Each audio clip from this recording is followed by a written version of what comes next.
For those that don't know me, I'm Anita Lumpkin, Dean of Students here at the Divinity School, and it is my honor and delight to welcome you to the 2023-2024 academic year.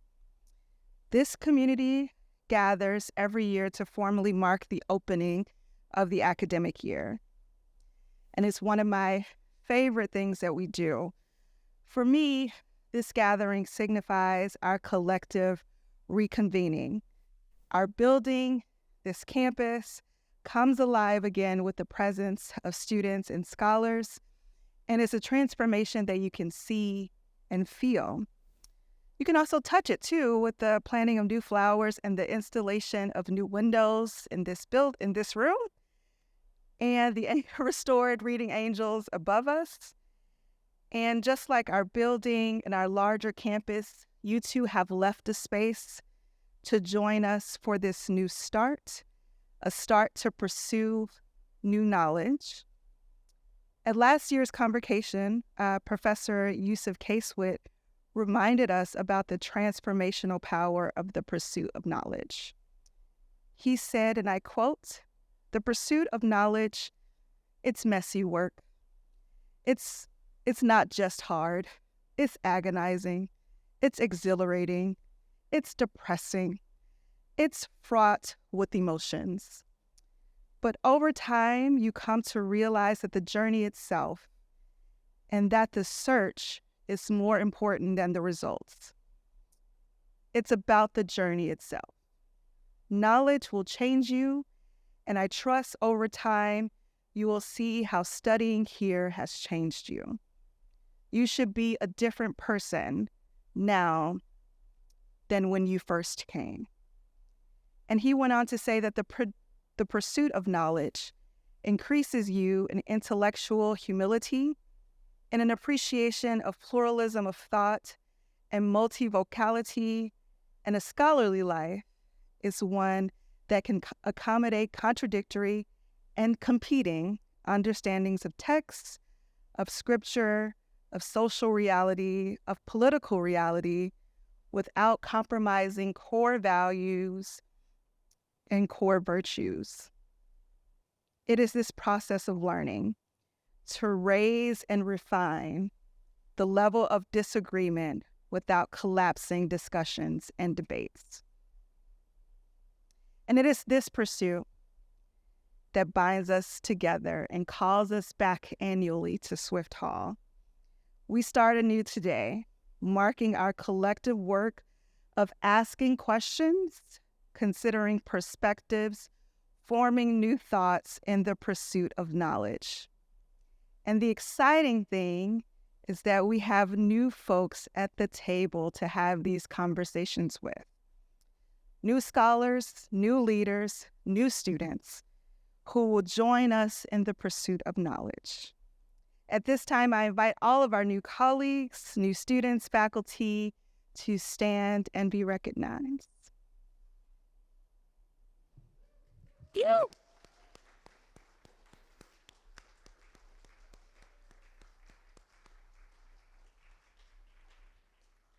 Welcome. We look forward to all you will add to the rich legacy of Swift Hall and the Divinity School. This event also marks the official end of the new student orientation. In that vein, congratulations, you did it. You are now oriented. In that vein, I want to pause and publicly thank everyone who's contributed to welcoming and orienting our new colleagues, to our faculty presenters, our campus partners, and our new students who came ready, energized, and engaged. Thank you. To our DSA leadership, our Bonds peer mentors, thank you. And I especially want to thank the staff of the Dean of Students office, Philip and Mimi. Your collaboration has continued to enrich our work here. Please join me in giving all these people a round of applause.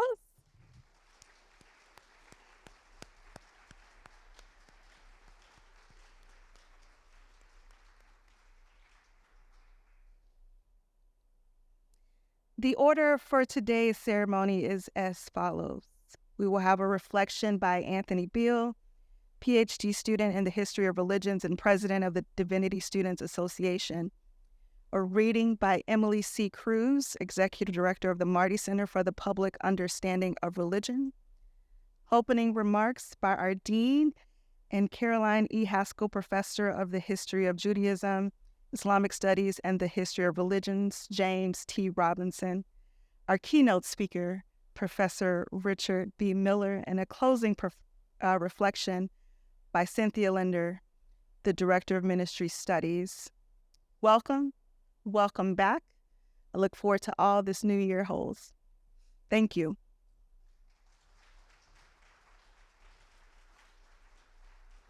Thank you, Dean Lumpkin, for that introduction. It is a true pleasure to be here.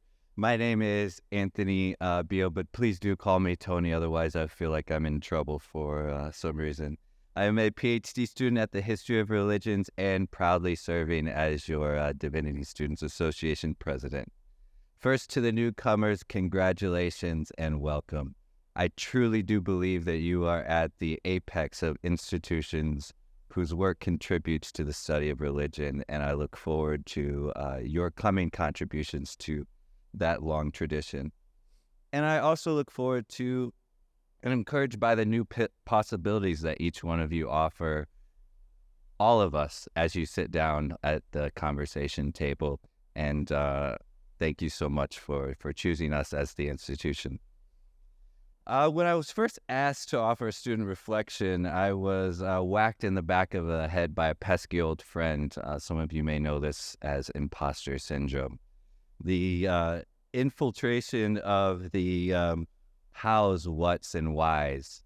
What am I going to say? How will it be received? Why does my story matter? All of those came rushing back in a familiar way. And it wasn't until I was offered a lifeline by two other friends, honesty and self-reflection, that I was able to pull myself out of that. So what I will offer you then is my experience in an honest and a reflective way, and hope by doing so that you will find commonality in this narrative.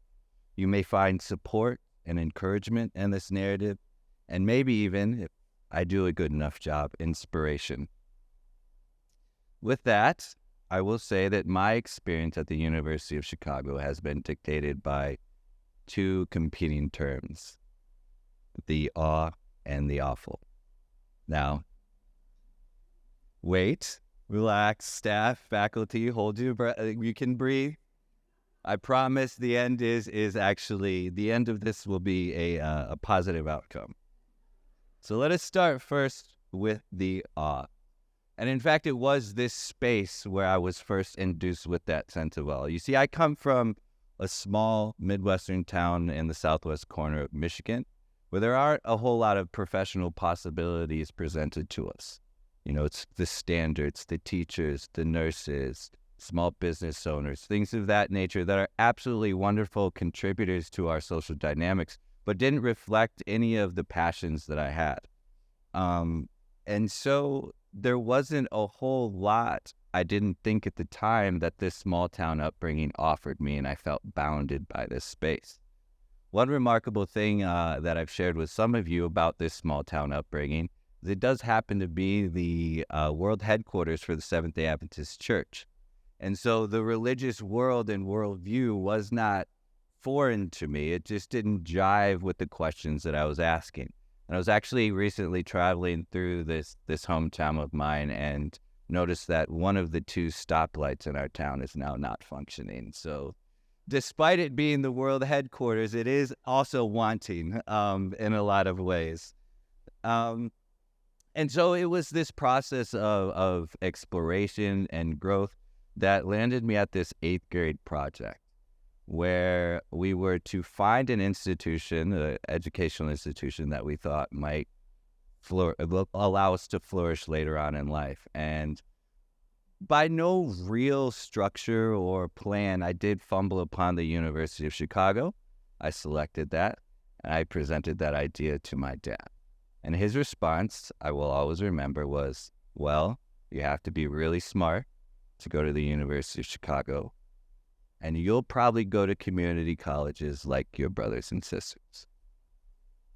Fine. There's nothing wrong with that. And that was, to much of my chagrin, actually what did happen. After fumbling around a couple institutions early, I did find myself back in school later on in life at a community college in North Carolina where I earned an associate's degree. And then later on in life, I did found that, you know what? Maybe I am really smart. And here we are at the University of Chicago. So he was right in both cases. Yes, community college was right for me. And yes, you have to be really smart to be at the University of Chicago. And here we all are. Be well and proud in that. So outside of this original inspiration for the space, the awe that comes with being around this American Gothic architecture, the awe that comes with sitting in classrooms that have angelic figures over you, all of those awe-inspiring things wouldn't be enough without the awe that comes with the people here. And it was absolutely the case that I was first struck by the compassion and care of the Dean of Students office long before ever arriving. The admitted student stay was pivotal for me in exploring this space and understanding that this was a space that I could thrive. The faculty was amazingly welcoming to me as I sat down with who is now my PhD advisor during our first conversation, which I honestly don't remember much about other than this one thing. He breezed over this word Tibetologist very quickly. I let him finish. I hung till the end and then said, what is a Tibetologist? And there was no shock. There was no form of, maybe this guy doesn't belong here. But there was a compassion. There was an informative nature. And there was a welcoming to educate myself in this space. And I took that forward.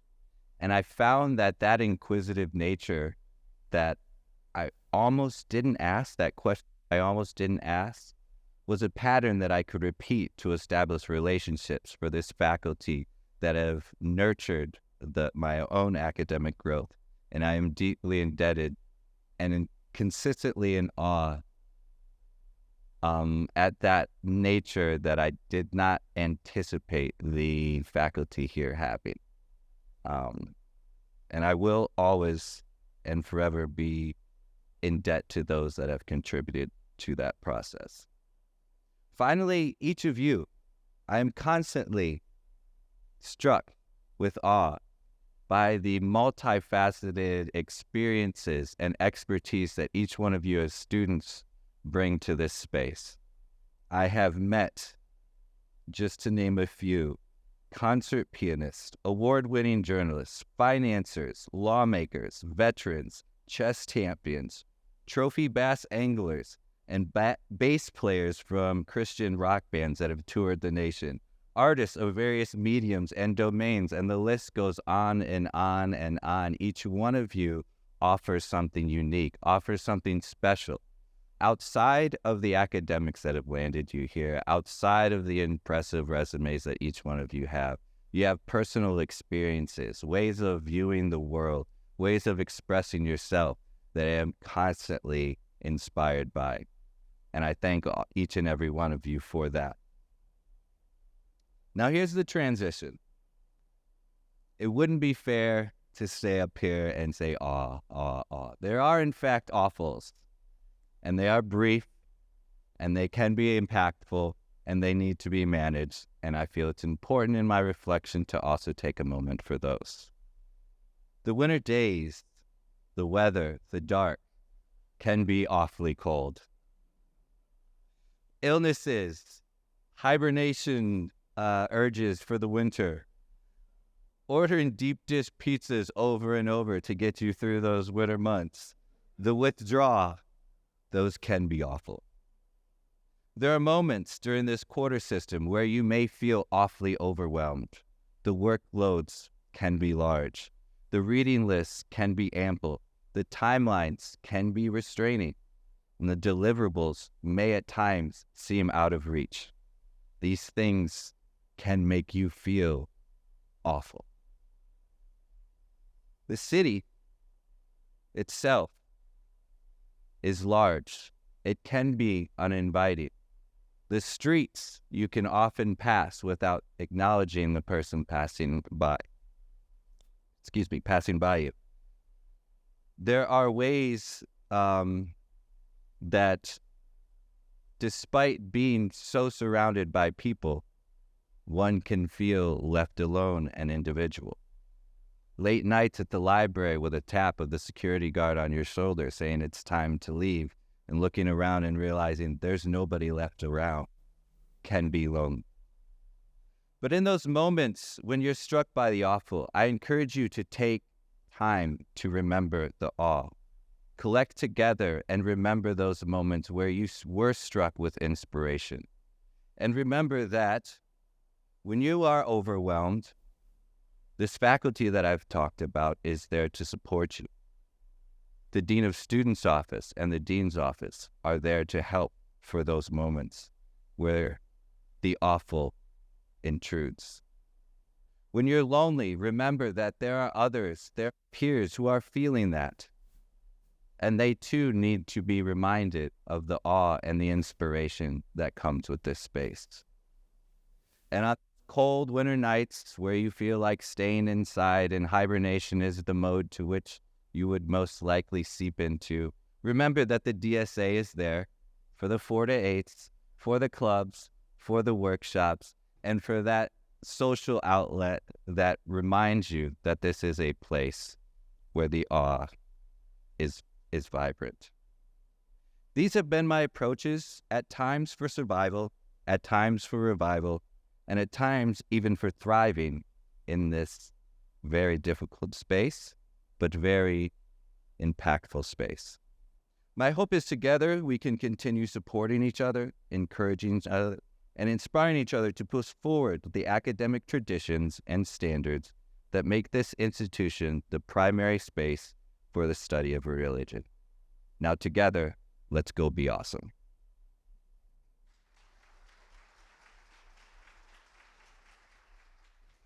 Hello, I'm Emily Cruz. I am the Executive Director of the Martin Marty Center for the Public Understanding of Religion, hosted here at the Div School.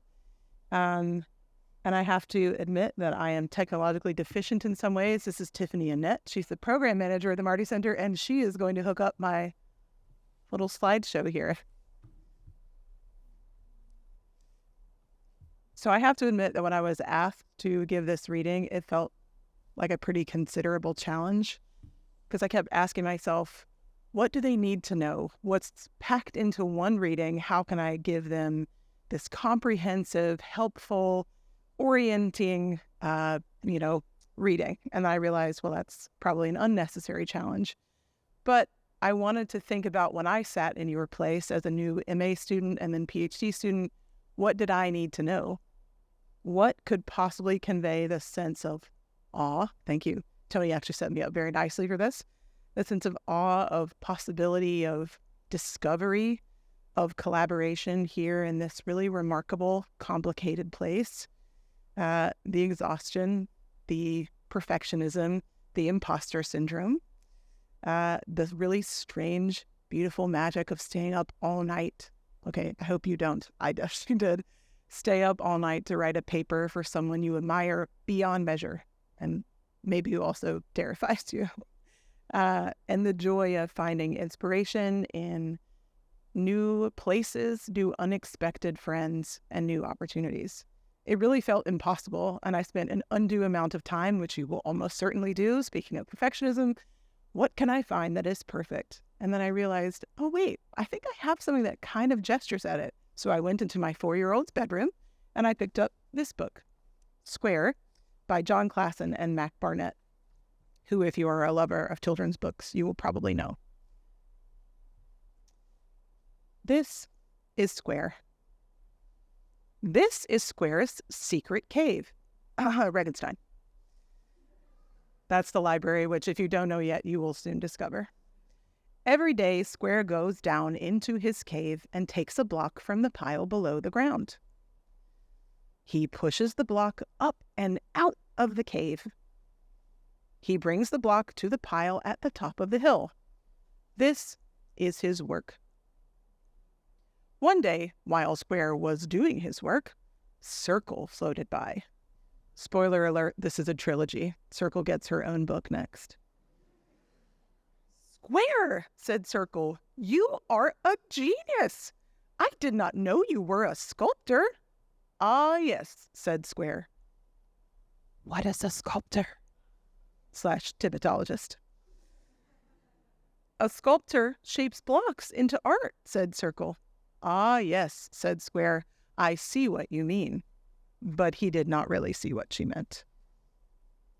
"This is a wonderful sculpture," said Circle. "It looks just like you." Square looked at his block. "Yes, I suppose it is wonderful." "Now," said Circle, "you must do one of me." "Oh," said Square, "I will come back for it tomorrow. Goodbye, genius." "Circle," said Square, "I think I should tell you something." But she was already gone. "Oh, dear, dear, dear," said Square. He studied the block. "I have to make this block look like Circle, your advisor. Circle is so perfect, so I must make this perfect." Square got to work shaping the block. "Oh, crumbs," said Square. "This is not perfect." "Oh, dirt," said Square. "This is much worse." He went back to work. He worked and worked and worked and worked. "Ah!" cried Square. Oh, that was really loud. He had carved the whole block away. There was nothing left. He was surrounded by rubble. Whatever is the opposite of perfect, that is what this is. I must stay up all night and figure this out. Square fell asleep. The next morning, Square woke up wet. He despaired. "What have I done? I push blocks. I do not shape them. I am not a genius." "Hello, genius," said Circle. "I am early." "Oh, dear," whispered Square. "Are you finished?" asked Circle. "Oh, yeah," said Square. "I am finished." Circle peered down. "Oh, my," she said. "It was beautiful. It was beguiling. It is perfect," said Circle. "It is?" asked Square. "Yes," said Circle. "You are a genius," said Circle. Poor little Square with his little leaf there. But was he really? Oh, and that's the end, the mean, terrible end. Was he really? The end.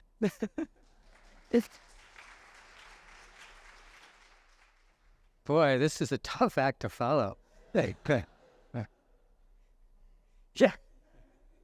I think it is a reminder that the most interesting of all creative works are in children's literature, and children's shows and adolescent series and film and all other forms of productive arts. Everything that you should turn to frequently to release some energy and to return to the studies that will provide you with much awe and suffering, as Tony presented so nicely. Thank you. My name is Jim Robinson. I am the Dean of the Divinity School, and it is really a pleasure to introduce some welcoming remarks and then to introduce our faculty speaker for today, who really is the one with the difficult act to follow, following Anita, Tony, and Emily.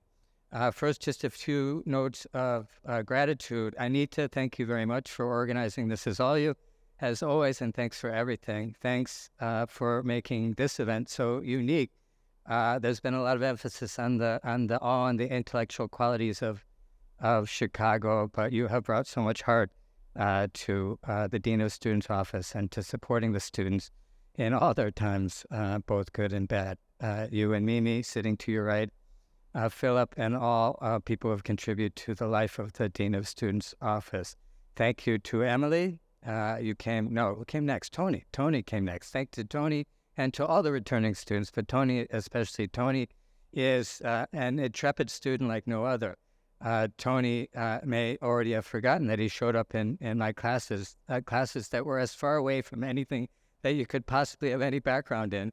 And in every one of those, from Hayab and Yaksan to medieval Jewish Sufism to all the other things that you showed up. But those are the two I remember. You were always the best student in those classes. I shouldn't say that. There may be other students who are in those classes. Yeah. You were the circle. You were the star. The circle in the square. Thanks to Emily for all the work you're doing on the Marty Center, and Tiffany, your right hand, sitting next to you, literally and figuratively, and to Lauren, who's not here, the third member of the Marty Center trio. Curtis, sitting proudly behind you, faculty co-director with Ali Riza this year. Thank you all for working so hard to set up all the programming and to bring the right type of geometric framing to all sorts of discussions. Thanks to Suzanne, Sarah, Erica. I have to single out everyone that's around. Irema, all the staff members and faculty members that are here today, the returning students, and of course, more than anything, all you new students who are here in Swift Hall for probably the, fifth day in a row. And it's the beginning of many long weeks to come. Thank you and welcome. Just a few remarks about the welcome ceremony in general, and then I'll introduce our speaker for today. As I'm sure you know, learned audience, the welcome ceremony is relatively new in this space and in the university in general, but it does have a very long and hoary tradition going back at least to Hellenistic antiquity. I have to inject something from my own spheres of learning. There is a certain discourse, the protreptic exhortation. Protrepticus was actually a genre of writing and a genre of speech used in the different schools in antiquity, from the philosophical schools, the medical traditions, religions, including Christianity, and the mystery cults, designed to call people to a life of learning, an exhortation to study, to devote yourself entirely to the world of the mind, to leave the life you had behind and to transform yourself to something new, a conversion of sorts, from the material to the intellectual. During the Middle Ages, it became somewhat scholastic as these exhortations and protreptic discourses turned into extended introductions to introductions to introductions to writing commentaries on introductions. One of my favorite texts from the 10th century is, of course, a Hebrew translation of an Arabic translation of a Greek adaptation of a school tradition, which presents, the title is Everything You Need to Know to Begin the Study of Philosophy. And in fact, what it is a catechism, of course, introducing you to the school names, the famous philosophers, the different books and categories that you will engage in as you prepare yourself to begin to study the introductory work called the Isagogi, literally introduction, which was written as an introduction to Aristotle's Categories, which is the first book of the logical works, which are an introduction to the physical work of Aristotle, leading you to a more widespread study of Aristotle, which sets you up, if you survive that long, to the study of the apex of philosophy, the divine Plato. Here we have perhaps less of a hill to climb, or really a much larger one, as we here in the Divinity School, I think more than on campus, even more generally with the aims of education discourse, we always have to make sure that we present ourselves as better than everyone else. We different and better. Here in the Divinity School, thanks to Anita and Suzanne, Sarah, Erica, Mimi, Tony, Irema, Tiffany, Emily, and all of you, and soon to be counted among them, Professor Miller, we try, at least at this beginning moment of the school, to bring you with an introduction to an environment which is not only intellect, but also soul, mind and body, heart and intellect. And really our leader today, Anita, does that so well. We hopefully will continue through the end of this discourse, but the most important part, of course, it ends with lunch. So we always do focus on the body as well. There could not be a better speaker to contribute to our iteration of this long tradition of protreptic discourse than Professor Richard Miller, and it is my privilege to introduce him today. Professor Miller, the Laura Spelman Rockefeller Professor of Religion, Politics, and Ethics, a friend, a colleague, a wonderful presence in our building for some 10 years now, has been a professor for 10 years, professor for 20 years at Indiana, 28 years at Indiana. A student at the University of Chicago. You finished in 1985 PhD recipient from the University of Chicago. We can go back farther, but we will stop there at the beginnings of your academic career here. Professor Miller is the author of some 6 books: Interpretations of Conflict, Ethics, Pacifism, and the Just War Tradition, Casuistry and Modern Ethics, A Poetics of Practical Reasoning, Children, Ethics, and Modern Medicine, Terror, Religion, and Liberal Thought, Friends and Other Strangers, Studies in Religion, Ethics, and Culture, my favorite cover of all of your many books, and most recently, Why Study Religion, published in 2021, and something that we have spent a lot of time speaking about over the last few years in class and out. This is Professor Miller. This is Rich's 10th year at the University of Chicago. As I mentioned, it is his 10th year and his final year teaching in these halls. You will be missed very much so, though we have the entire year to embarrass him and to celebrate him. What this does, though, for our beginning exhortation to the life of study is it makes this something of both a beginning and an end, or rather to follow the tradition of Gus's book. What's the name of that book? Squared, of Gus's book. We can refer to this as a marker of the continuing cycle of learning, teaching, and research. Please join me in welcoming Professor.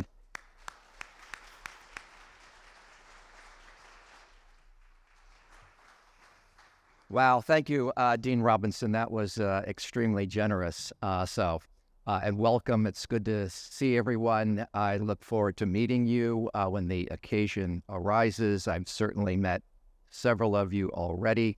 I look forward to many conversations here. I promise that what I say today isn't based on a conversation that Anita and Yosef and Tony and Jim and Emily had beforehand. You will hear some resonances from what they said. I'll also, I think, divert a little bit from what they had to say about education. I am going to talk about beginnings, actually my beginnings, in a few moments. I'm here to talk about the aims of education.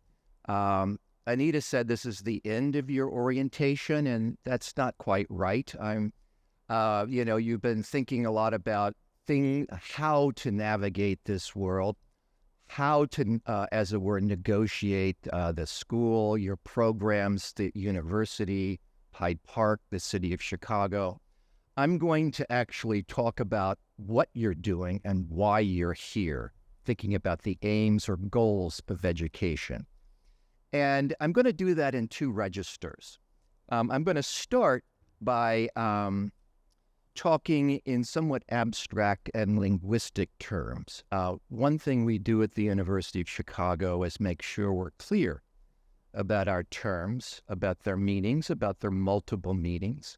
So I'll be speaking a little bit in the abstract and impersonally. And then I'm going to change gears a little bit and depart from that tradition. As Jim said, traditions are made to be departed from. And speak a little personally about formative experiences that have shaped the way in which I've come to know our work and have tried to contribute to it, speaking a bit, as it were, more concretely and personally. So let's start with the word education. It has 2 root senses in Latin. One meaning comes from the word educare. That emphasizes how we are formed by our learning, how pedagogy helps to mold our outlook, our ways of doing things, our character. Think of education in this sense as taking a rough rock or stone and sculpting it, chipping away, turning something indeterminate into something more refined, with lines and contours and depth and potential aesthetic or practical utility. Education here has us think about how others act on us to impart their gifts, their talents, their knowledge, to help us think about the future and our place in it, our future as leaders and as scholars. Of course, sculptors or woodworkers, their materials don't always yield to their efforts. There's often the need to adjust one's work along the way. Sculpting is hardly a one-way process. It is rather a kind of working conversation between the artist and her materials. But my main point here is to emphasize the formative nature of education, its power to shape and give definition, detail, and depth. Another meaning derives from educere. Education in this sense combines two roots, ex or as an exit, and cere from within. Here the emphasis falls on extracting knowledge, or making explicit what is hidden or latent. Our focus here is on how pedagogy enables a student to experience self-discovery, to learn more about herself. Education now has us think about making that which is implicit explicit, bringing to conscious awareness that which lies hidden or obscure. Now we're not thinking about forming various skills and a base of knowledge. Here we're rather thinking about self-interpretation, of gaining a new knowledge of oneself. Now, I don't mean to suggest that there's a radical difference between these two senses. Let's consider them heuristically as types. They respectively point to the formative and transformative aspects of education. They indicate that education has the power to change us, as Professor Kasowitz emphasized last year. The first has us think about the interpersonal processes of learning, about the we on which each of us relies. It has us think about developing powers of interpretation.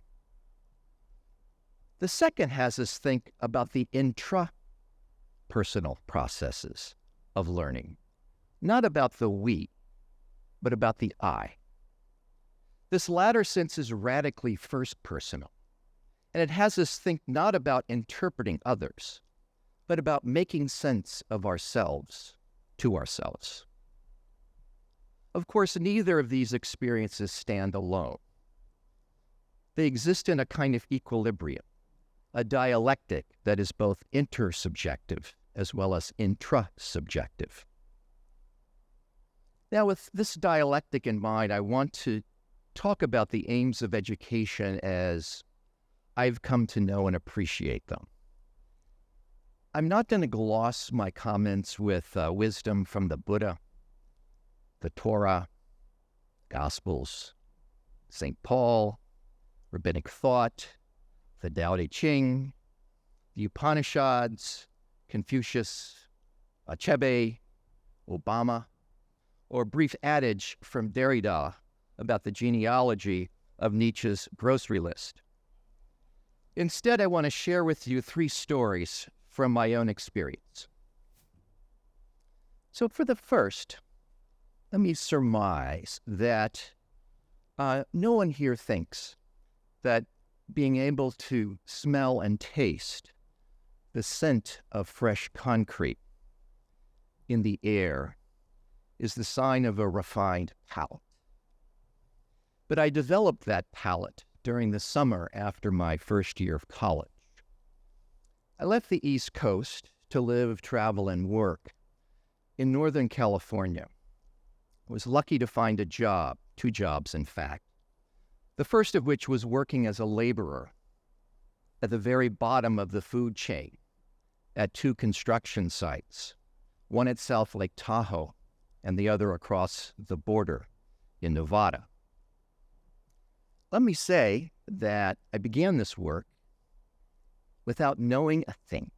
I was just lucky they needed people digging ditches.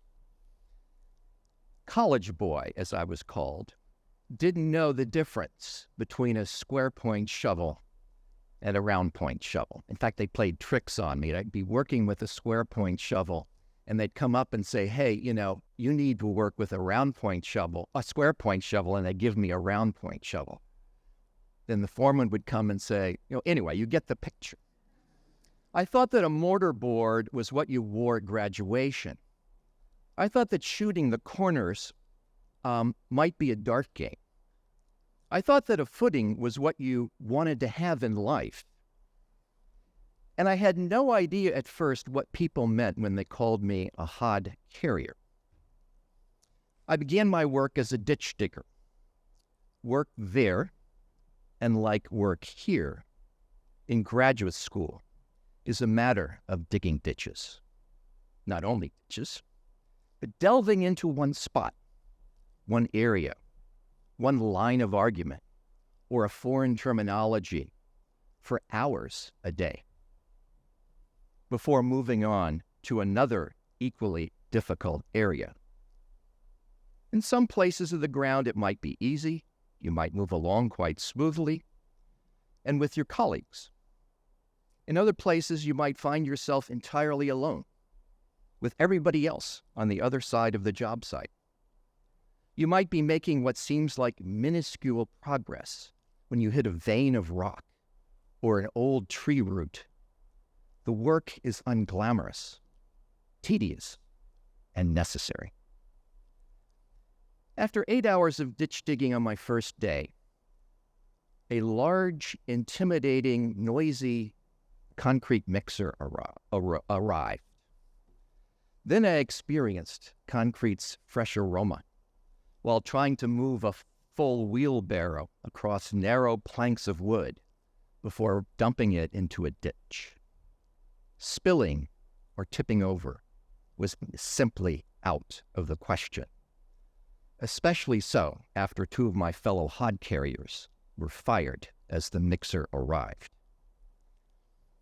One thing that I discovered was that doing such work was, at first, epistemically myopic, although I didn't call it that at the age of 18.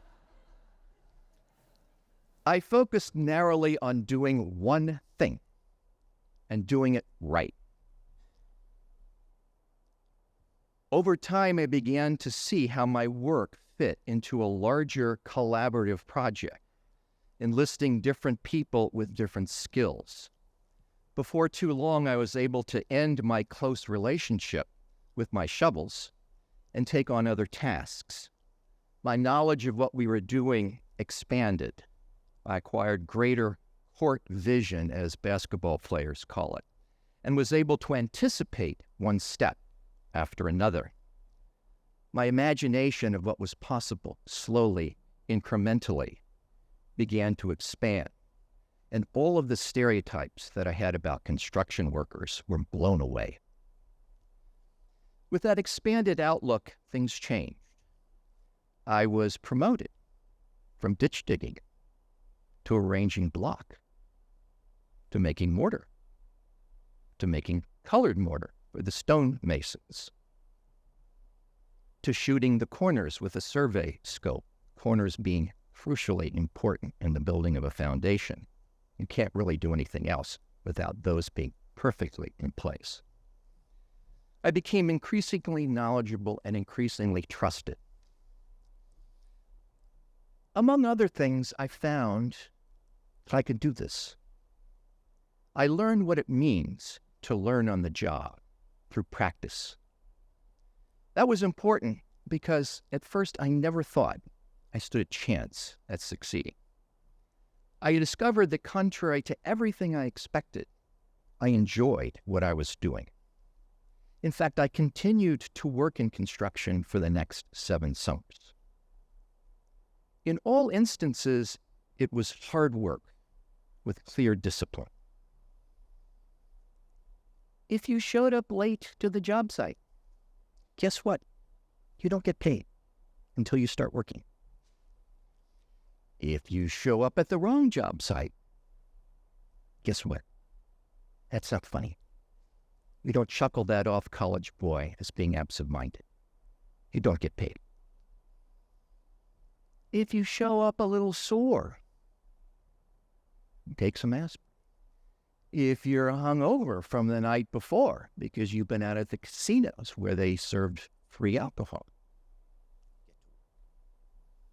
If you had a little romance problem and were up until 4 a.m, we don't want to hear it. If you slip off at noon and blow a little reefer because you've got a sunburn or your joints ache, you're fired.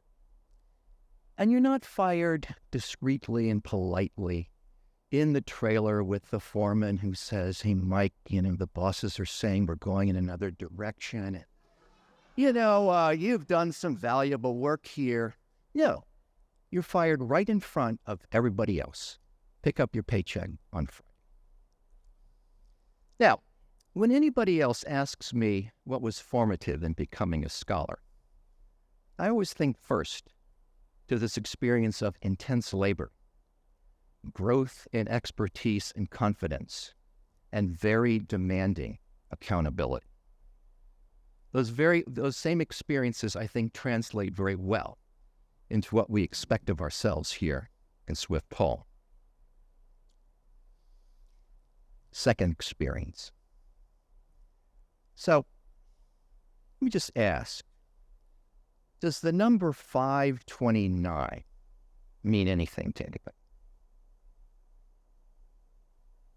Yes? Yes. Yeah. Pardon me?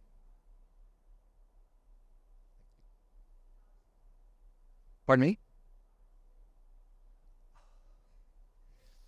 Outstanding. Yes, it does mean a college age. Yes. I didn't think of that, and I used to pay into one, so that's just so sad. So let me say that this is a year that's very important in the history of Western Christendom, and it has to do with an experience I had as an undergraduate in my second year of college. I should preface the story by saying that when I went to college, I had no clear idea of what I was going to do.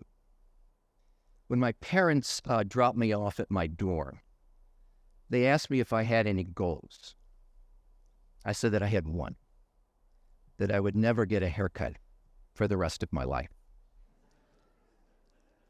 I realized that this morning that strains the imagination, but I pursued that goal for another 5.5 years. Soon I developed another goal, and that was not to wear shoes when the temperature was over 45 degrees. You should be able to feel the ground under your feet, the grass. See the mist rise when your feet touch that early morning Virginia grass. I also only had one pair of jeans. It's part of a life of simplicity. This is my early John Lennon and Henry David Thoreau years. John Lennon, you may know, was a member of a very famous group called the Beatles. So I was shopping around in my second year, didn't know really what to do, and I'd heard about this good teacher. I'd taken a couple of religious studies classes, so I wandered into his class. History of Christian Thought 2. I hadn't taken Christian Thought 1. But he said, that's okay. And he was very tweety. He smoked a pipe in class. He inhaled his pipe. When he spoke, he would breathe the smoke out. We used to count the number of words and sentences. Those were different days, okay? I brought my dog to class. He snored. The professors didn't like that. So this professor says, look, I'm beginning this course the year 529 for 3 reasons. I argue that it's the hinge on which Western Christian thought turned. It's a hinge. History turning on a hinge. Never thought of that. A metaphor for the way in which I just thought history was facts and stories, not like doors that I'd just been working on. So he said there are three reasons. One is it's the year of the Second Council of Orange, which stepped into debates about free will and grace. It affirmed the necessity of prevenient grace for salvation, but rejected the doctrine of predestination, thereby affirming and denying two ideas from Augustine. The point was that the council's decrees were emblematic of the towering influence of Augustine on Christian thought, that even affirming his ideas included denying. Second is that it's the year in which the Platonic Academy in Athens closed, or so he said, thereby bringing to a close centuries of Greek rationalism and its influence on Christian thought. We now know that's not exactly true. It was a Neoplatonic academy. Its instructors took 2 years to leave, and it was more mystical and esoteric than rationalist at that time. Third, it was the opening of the Benedictine monastery at Monte Cassino, founded by Benedict, who wrote the famous rule that became the founding principle for Western monasticism. It laid the groundwork or the foundation of monastic life, of prayer, study, and assistance of the sick. So Dr. Harned had a thesis. He had an argument. He mobilized data to support it. And he wrapped it all up in 50 minutes with a very memorable image or metaphor. Obviously, it made an impression because I've never looked at my notes again. So I stood up and I turned to the person next to me and I said, I want to do that someday. I walked over to the Department of Religious Studies and signed up to major. I found the department to be a college within the college, much like the Divinity School is.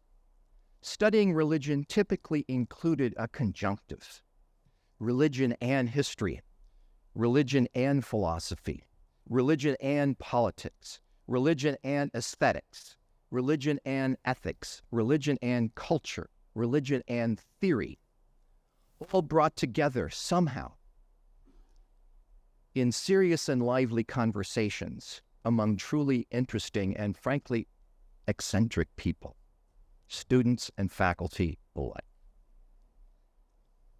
Having enrolled in the major and in this class in the History of Christian Thought 2, did pretty well on the midterm, I submitted my first term paper.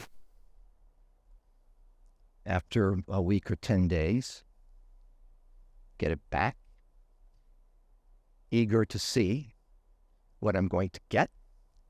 On the first page, there's a big red line diagonally across the first paragraph. Long paragraph. You all know I start with long. And on top of that paragraph was one word: rubbish. That stung, okay? Rubbish.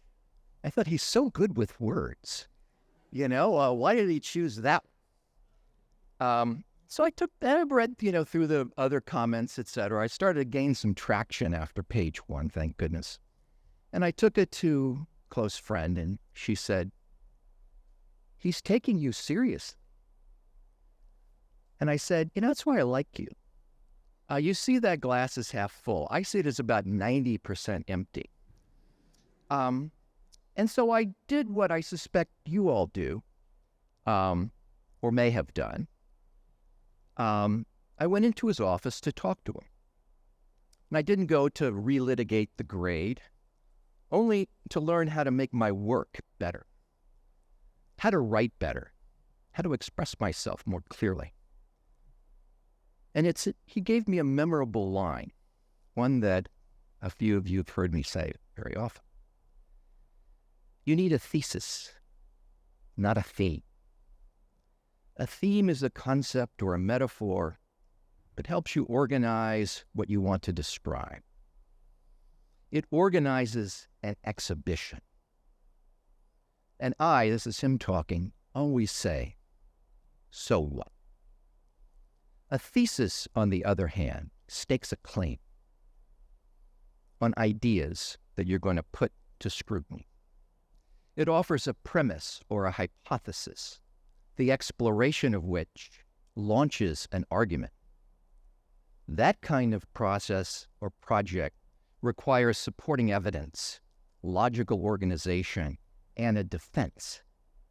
It tells me something about what you want me to think or rethink and why. Some of you have heard me say that to you. Some of you may hear me say that to you. And now, apropos of Dean Robinson's comments, you hear the origin story.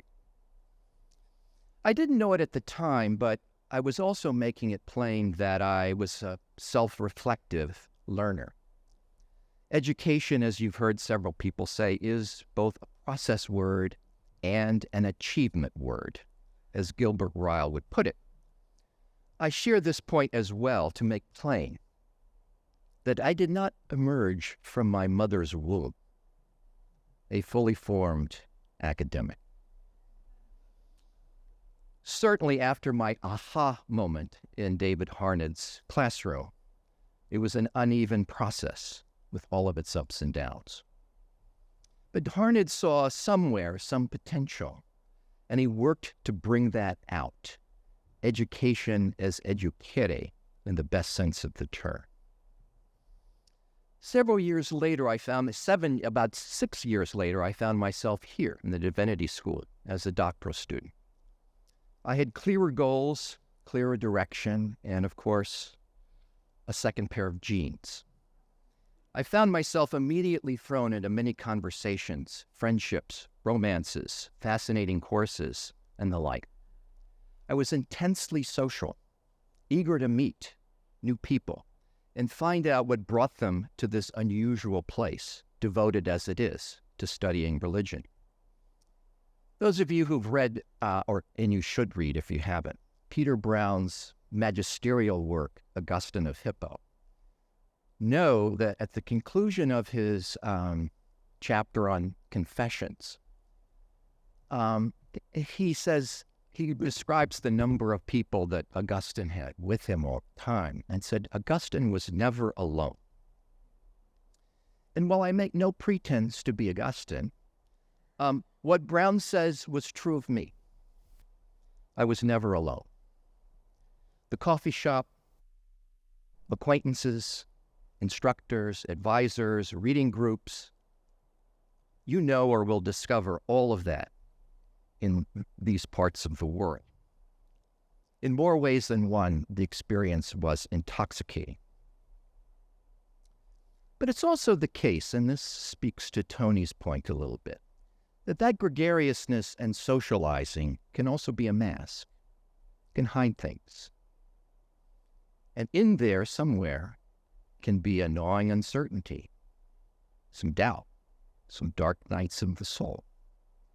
You'll hear a lot of people tell you that what you're doing is valuable, what you're doing is worthwhile, that there are these reasons and those reasons to take pride in what you're doing. That's all great. But there's only one person, who can fully grasp that and own it, and that's you. Now, it's a great privilege to be in graduate school, to devote several years of your lives pursuing ideas and interests, questions and unexpected opportunities, surrounded by smart people, and being supported by a first-class research institution that's also devoted to teaching and leadership. Michael Walzer describes education as offering a kind of moratorium, pause, on many of the worries that take up our everyday lives. And I think there's a measure of truth to that. Please never take this privilege for granted. It's precious. It comes with a set of responsibilities, some of which become greater as you move into one or another context beyond this world. You're developing your talents so that you can eventually serve others as leaders, thoughtful professionals, or members of the academy. So do develop your expertise as an I, but in order to create and serve a much larger and improved we. Now, there's some important comparisons. I won't go on and on, by the way, but there's some important comparisons. I have a third one, too, between these first two stories, my work in construction and my movement into graduate school. Both were collaborative, disciplined, patient, focused, detailed, and as I said, expansive. They both required something underemphasized in life and study, and that is self-care, both of body and of soul. And they both involved learning on the job, incrementally, painfully, often with a nagging sense of uncertainty and self-doubt. But there are instructive differences, and I want to just mention those before turning to the third anecdote. The first was in the construction world that it was extreme. Exactly. You never, ever do something twice. That's a clear taboo. You may measure twice. You may think about how to prepare, and you should, more than once. But once you cut that bowl, once you put things together, okay, you do that perfectly. You're to conserve materials, conserve time, conserve equipment, conserve your energy, protect your body. There was a perfectionism and a commitment to efficiency in all of the construction sites where I worked, an unspoken code of performance. I thought that in college I had arrived in a world of excellence and achievement. I had no idea how well it was instantiated outside of the elitist walls of the ivory tower. Let's call that code of performance anti-revisionist. In the academic world, in contrast, the unspoken code, it's not the only one, is revise, revise, revise. Certainly a perfectionist world, but it's acutely revisionist. Your training, your research, your writing is work, and it is hard work. I always say editing will take at least twice as long as initially drafting paper. It's not like finish work in construction. The people who come in and finish take what seems like forever to do the final touches. So allot yourself that time as part of your, quote, time management. I don't like that phrase, but it's important. Check your sources. Think about your readers. Too few people do that. Listen to feedback. Think about conscientious engagement with your ideas. Listen to that in particular. Write with clarity and care. Hemingway once said, "The first draft of anything is shit." Perhaps he meant rubbish. So take cognizance of that fact and stick to it. My third story is very recent. I'm doing beginnings and endings. I won't take forever, but I should preface this by saying that when the scholar Wayne Booth, scholar of literature and criticism here, turned 60, he took up learning how to play the cello. I did something similar. I'm a little older than Wayne was then, but a different art form. So let me begin by asking, does the phrase yes and resonate with any? There we go. Raise your hand. Yes and Good, people. Good. So now I'm getting some traction. 529, we get that. All right. So, you know that yes and. So, this past September, I enrolled in an improv comedy class at Second City. It's yes and is the first thing you learn. It's a core tool in improv comedy. In fact, I've taken 4 sessions there, starting in October and through June of this year. As some of you know, Second City is the alma mater of a long list of successful comics, and it continues to be so. I do not have those aspirations. If you walk into the U Chicago Booth School up at the Gleacher Center, you see all these portraits of Nobel laureates. If you walk into the classroom areas of Second City, you see Gilda Radner, John Belushi, Dan Aykroyd, Tina Fey, Steve Carell, Stephen Colbert, Amy Poehler, Chris Farley, and more. And this June, my Improv 4 class performed on stage, not on the main stage, but on a very big stage, to a standing room only audience. It was an experience of self-loss, risk-taking, and spontaneity, and frictionless harmony. It was an important and valuable experience being a student again. You learn how people teach, and you see different teaching styles, and you see how different people respond to different kinds of instruction. Yes, and is a tool to help you understand that your partner is offering you a gift, something that you should receive in a welcoming way and work with. You don't say yes, but. You don't say no. You see or you try to discern what in that statement, word, movement you can work with, what nugget, what jewel, what seed is there, and then start building from that and giving a gift to another ensemble partner. That doesn't mean, and I think that's a valuable thing to have in mind in a seminar. That doesn't mean in our seminar context that you don't disagree.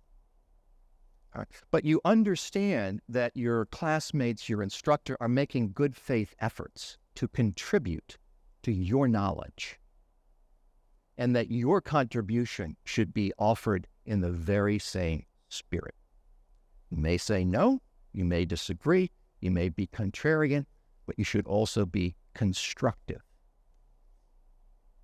So, it's a collaborative, incremental exercise, not unlike construction. There's the experience of community that emerges from the process. And unlike what I think we often feel in the academy, you can make mistakes. If you are risk-averse, like too many of us are in the academy, you're not going to succeed. When I first started thinking about taking improv, I went on YouTube like everybody does, I guess. And I watched Tina Fey, whom I'm fond of for a number of reasons. I think she's really good. Early with Amy Poehler. And they were awful. I mean, they just stunk. And they were just, everything they were doing was physically, conceptually off. And then they interviewed her, many years later. And she said, you have to take chances. And if you can't live with failing, you're not going to succeed. You learn from those mistakes. Now, I'm not encouraging you all to fail. But there is an ethic of risk aversion in the academy that I want you to be cognizant of, okay? There's a lot of safety zones that you can reside in. Just be aware when that happens. Think about stepping out of those a bit and taking some chances. You must listen in improv intently and actively to your partner or partners. Again, you must find that nugget in what they say and work with that. And finally, you can't overact. Okay? You must trust the process and discern what's materializing. Those who overact usually bluster their way into a scene with a preordained character or script or thought, and they impose that on the dynamic. They're taking a shortcut, and it dooms the sketch. The final thing I'd say is, as you can probably tell, there's a lot of pleasure in what we do or what we did. And through all of, your work here, your relationships, your struggles, I hope you find pleasure. There's a thing called intellectual pleasure. There are satisfactions that are justified in the academy. But back to my earlier point, you have to find yours. So, I'm indebted to all of these experiences. What can we extract very briefly from them? I hope they illustrate the dialectic between interpretation and self-interpretation, formation and transformation. The dynamic between those processes, the dynamic between the we and the I in educational contexts. Secondly, I think they point to the diverse range of experiences that we bring to our learning. Not only scholastic learning, although it is surely that, but if you're a returning graduate student after several years away from the academy, you may well discover things that you might have otherwise overlooked. Bring those experiences and that perspective to your work. It helps inform your questions more than your answers. Make plain that what you want to learn from those questions is part of a process in which other perspectives are those you should learn from as well. And finally, learning is lifelong. These are bromides, I suppose, but I think they are true. Learning is lifelong. Your degrees here are the equivalent of a green card, enabling you to continue along one or another path of leadership and scholarship. However much a degree seems like a destination, and it is only a pause in a much longer arc of life and study. So with those comments, I want to say, again, good luck, welcome, thank you. It falls to me now to hand the microphone over to Cynthia Lindner, who will offer some closing remarks. Cheers.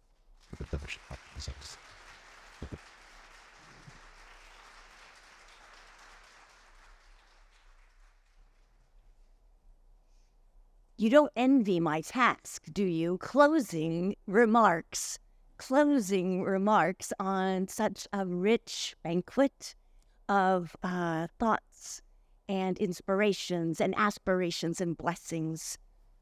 There's something about academic rituals, our classroom practices and our lectures, our convocations and our commencements and our welcome ceremonies, something that hungers for, begs for, or simply expects a worthy ending.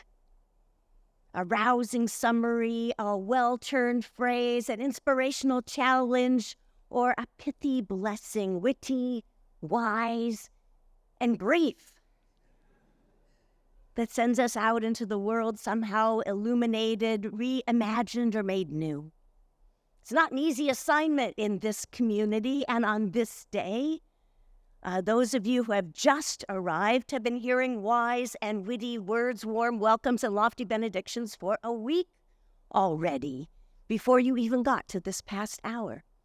And those of us who are returning for yet another round of teaching and learning are here precisely because we do not believe in endings at all, no matter how well spoken they might be. That's how one lives with this 9-week quarter system, after all.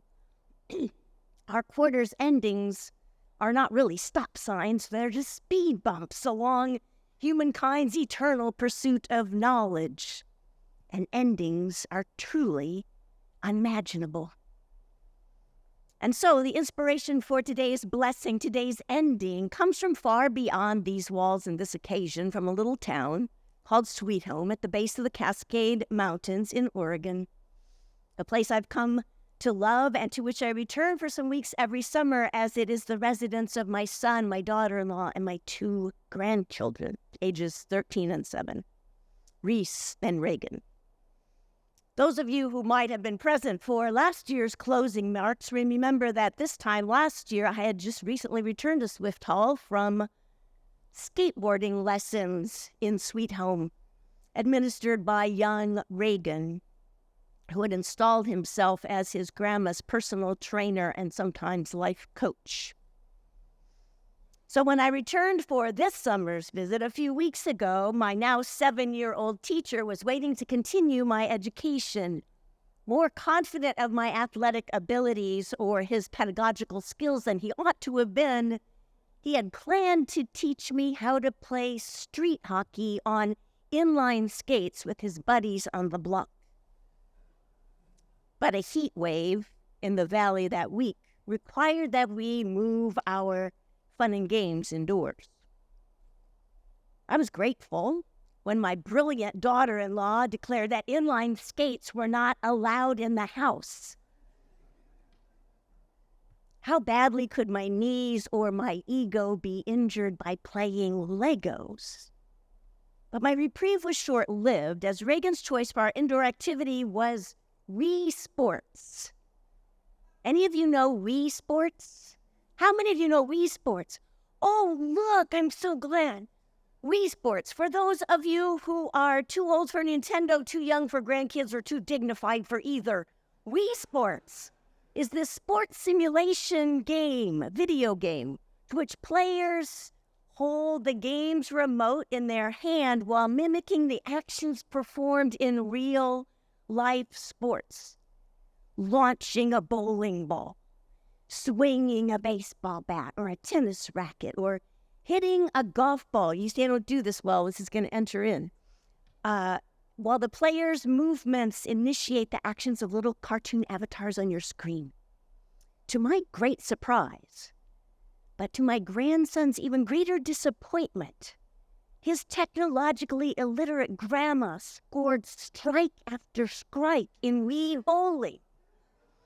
Translation, I beat him at his own game. And then I went on to hit a couple of home runs in baseball. I was having a great time. But I noticed that my little grand coach didn't seem to be feeling it. Not at all. Turns out, it's not all that fun to play together when our companions are too proficient at the game. Nobody wants a know-it-all grandma. Tables were turned, however, when we turned our attention to Wii golf. For some reason, my eyes and my brain and my arms just could not communicate with one another. What happened on the screen was not what my body was willing. My best Arnold Palmer imitation swings failed to connect with the ball at all during my first few turns.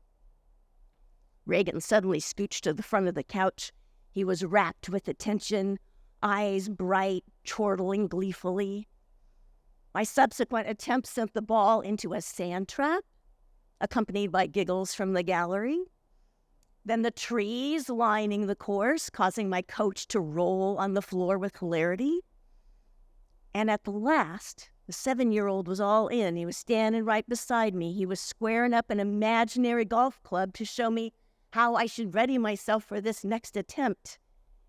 Connected squarely with the ball, and it arced strong and high over the cartoon cliff, and into the cartoon ocean. At which point the TV screen announced in large red letters, "Give up." I proceeded to line up for just one more try, but the screen implored again, "Just give up."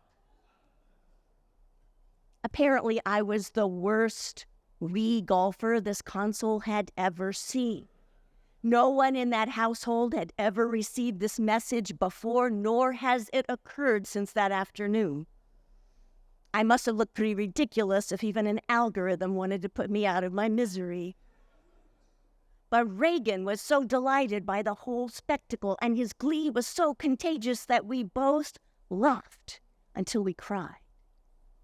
I surrendered my remote to my coach, ready to end this play date in this ignominious defeat, but the kid wasn't having it. "Oh, no, we're not done, Grandma," he informed me. "We just press play and retry again. We have to keep playing," he says, "'cause it's funner when I can teach you something you don't already know." These may not be the lofty words that you were awaiting to launch your studies at the Divinity School at the University of Chicago. The serious and studious angels hovering over this occasion might be raising their little wooden eyebrows at such a pedestrian parable. But I've been living with the 7-year-old words in my ears for a few weeks now, and I think there's an invitation in them that might lighten and enlighten our work in the days and weeks ahead. We are blessed. Yes, and I mean that word in all of its fullness. We are blessed to have as the subject of our studies, and for some of us, our means, our goals, and our life's companion, that thing that we name religion. Deep and wide, ancient and emerging, dangerous and transformative, disciplined and inscrutable. Luckily for us, the subject of religion can never be a tiresome game, precisely because none of us can master the subject entirely, despite our faculty status or the titles of our degree programs. We might get close to the green on occasion, but a comprehensive hole-in-one is not likely in our lifetimes, and the ocean of our limited human understanding is ever near at hand, waiting to swallow our most noble attempts. The purpose, the point, the delight of our work in this place is precisely the vastness of our subject matter.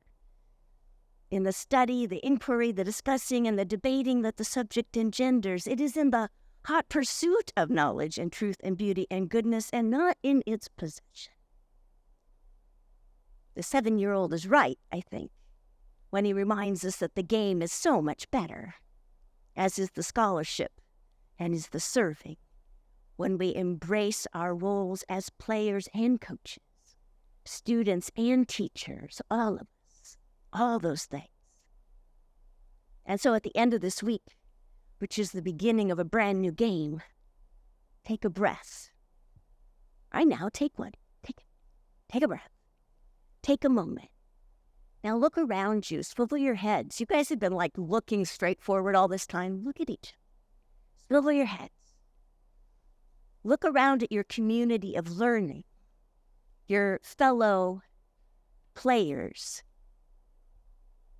Person sitting to your left. Now look at this person sitting to your right. No matter what their title or their role is in this building, no matter which program they are here to pursue, nor which area or discipline or practice or tradition guides their work, these, every one of them, are your teachers. And these, every one of them, are also your students. Now turn away from each other. Look outside these beautiful, clear glass, recently repaired and refurbished windows. Look, take a look. Our forebears knew what they were doing, admitting so much light into this space that comes from beyond its walls and beyond its inhabitants. Look at this. Look beyond this place and recognize in these other departments and divisions that those buildings house, recognize in those old, wise branches and the endless, inscrutable Chicago sky. These too are our teachers, our students, our companions and our mentors in the pursuit and creation of new knowledge and maybe even new worlds. Now, close your eyes. One last act, just for a moment. And even as you savor the community that gathers around you today, take a moment to recall the communities, the companions, the teachers, the texts, the mentors, the classrooms that have brought you to this day.